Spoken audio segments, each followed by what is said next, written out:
Allez, aujourd'hui je continue un tout petit peu mon petit rapide tour des différentes trames inconscientes.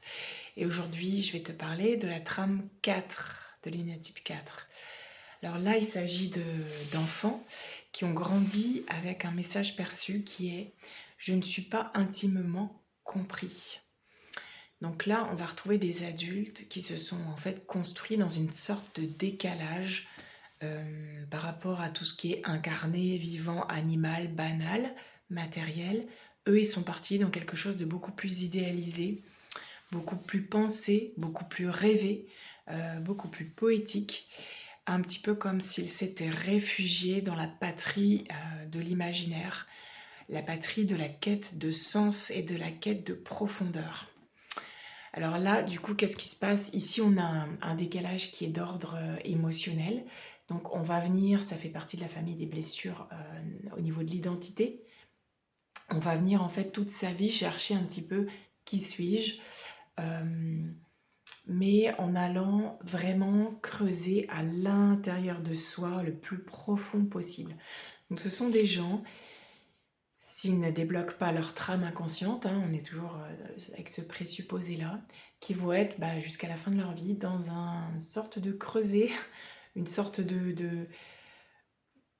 ouais, c'est ça, de plonger dans les profondeurs et dans les arcanes de leur être toute leur vie. Et donc ça peut donner des gens qui vont être dans une approche un peu philosophique de la vie, une approche très parfois littéraire, poétique, souvent avec quelque chose d'artistique. C'est comme une pause romantique presque sur la vie et on va venir à chaque fois se demander un peu voilà quel est le sens de tout ça. Il y a comme un recul extrême par rapport aux choses tout le temps. Et le problème de ce décalage, comme tu as vu, c'est à partir d'un message qui est faux mais qui est cru, à savoir je ne suis pas intimement compris. Le cadre va aller chercher à se faire comprendre en s'exprimant de la manière la plus authentique possible ce qu'il y a dans les profondeurs de son être. Mais comme tu vois qu'il va trop profond et trop intérieur, au lieu d'exprimer par de l'action externe et de s'intéresser à l'extérieur finalement, eh ben, il va se perdre dans des explications de sa profondeur qui vont être tellement extrêmes, tellement alambiquées, tellement esthètes, tellement divergente à force de chercher le singulier de ce qu'il y a dans mes profondeurs, qu'il va devenir incompris. Et là, ça se mord la queue, comme dans toutes les trames en fait, si tu as suivi un peu. Par exemple, pour le 3, je cherche tellement la réussite qu'au final tout me prouve que je ne réussis pas, parce qu'en fait c'est pas possible. Et ici aussi je cherche tellement à comprendre la profondeur de mes nuances que du coup je suis incompris, alors que je cherchais à être compris dans mon intimité singulière. Et ben je me présente au monde de manière tellement divergente et singulière tout le temps qu'en fait on ne peut jamais me saisir.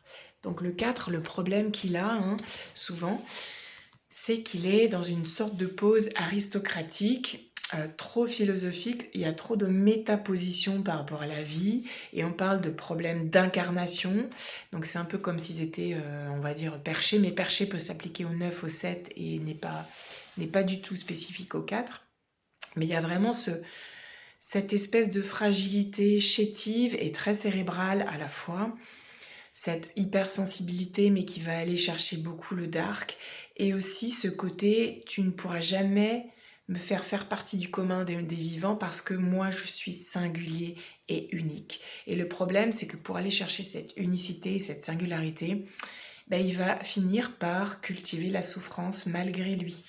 Parce que en fait la banalité d'être un humain comme les autres qui a besoin d'aller aux toilettes, de gagner de l'argent, de marcher, de faire des choses sans sous-texte et sans traduction et sans quête de profondeur, eh ben, il a du mal à y aller. Parce que lui, il est perdu dans sa plongée sous-marine. Donc ça peut faire des gens qui sont très dans ce qu'on appelle l'introjection. Et donc l'énergie en fait de vie, la pulsion de vie si tu veux que tout le monde a, chez eux elle est allouée à cette quête de profondeur. Donc elle ne peut pas être allouée à cette quête de profondeur et en même temps m'aider à m'inscrire dans la réalité quoi, surtout matérielle, compliqué. compliqué. Donc je vais être un petit peu rêveur comme ça. Je peux te donner des exemples. Chez les célébrités, on va avoir par exemple Amélie Nothomb, Charlotte Gainsbourg, Julien Doré, Philippe Catherine. Attends, parmi les acteurs là, Johnny Depp, bien sûr, Édouard aux mains d'argent. Bon, j'en ai des milliards, des milliers des exemples comme ça. Donc ici, la trame, ça va donner, si je m'arrête à l'entrepreneur, ça va donner quelqu'un qui est assez singulier, mais qui cultive une part donc beaucoup de narcissisme en fait. Il ne fait pas exprès, mais c'est très tourné vers la vie intérieure, ma vie intérieure et ma souffrance. Et du coup, on peut se perdre. Il y a un problème avec du coup incarner son corps, habiter son corps comme un humain animal. Donc, ouais, voilà, on peut se perdre vraiment là-dedans. En thérapie, c'est compliqué. En accompagnement et en coaching, c'est compliqué aussi parce qu'ils préfèrent aller mal plutôt que d'aller bien et être comme tout le monde. Parce que dans leur trame, être comme tout le monde égale dissolution du soi. Or, moi, en tant que cadre, j'ai cru que pour être vraiment moi, il faut que je sois intimement compris dans ma singularité. Et donc, si je vais bien comme tout le monde ou comme les autres, et si j'utilise les mêmes chemins que les autres, eh ben, je crains de plus être compris. Alors que justement, pour eux, c'est une voie, au contraire, d'intégration et d'équilibre. Voilà.